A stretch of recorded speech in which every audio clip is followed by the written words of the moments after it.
This video is specially made for a subscriber or viewer who just asked me a question as I was going to buy a coffee at a coffee shop. He asked me, seen in an old video, that he was told that leak detectors go off even on coffee. This is true on some old leak detectors, some cheap leak detectors, especially if it was the TIF Corona discharge, notorious for going off on everything. So here's my coffee. Just came out of the coffee house, and there's my leak detector. It had a little blip there, and that's probably because it just took up a lot of humidity because we have boiling water. But it's really not going off. What it's picking up is the high concentration of, you got like 140 degree water, and so you have a heavy concentration of gases, and that is probably what it's sounding on. Now let me go over to zeroing. This is manual mode.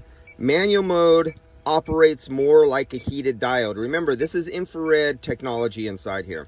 So now we're in manual mode. So let's go into manual mode.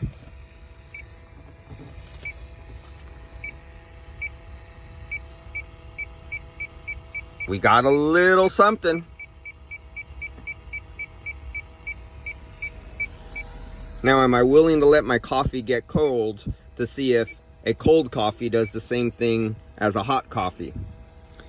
Now let's go into parts per million. Now we're into parts per million. This is cloud hunting mode. If you can see down there, it says cloud hunting. So this picks up very sensitive amounts of refrigerant just into ambient air. So let's see what this does.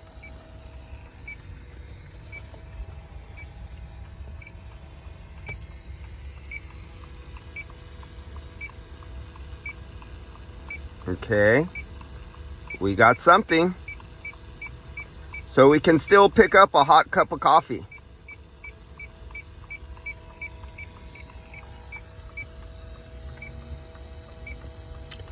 And that shows you that a hot cup of coffee can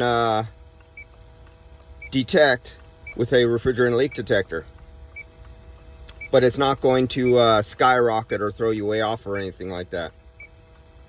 There, that solves your answer. A hot cup of coffee will, oh, wait a minute. This is yesterday's coffee. Let's see what a cold cup of coffee.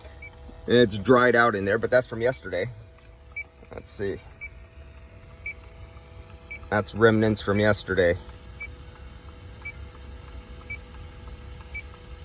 Little bit. I wonder if that's coming over from that one there. Let me see. Take it up here. Let's just put it off to the side. Nope. So this is cold. This is from yesterday. It picks up something. There we go. A little something. So that's from a cup of coffee from yesterday. Now let's go into the different mode. Now we're in super. This is the most sensitive mode. And we'll go into the old cup of coffee from yesterday. Nothing. So nothing in super mode, which is the most sensitive mode. Now let's go into manual mode. Now we're in manual mode.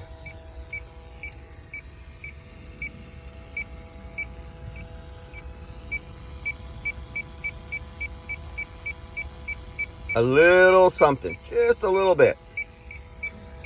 So you see the difference between a steaming hot cup of coffee and a coffee that's been sitting overnight with a lid on it.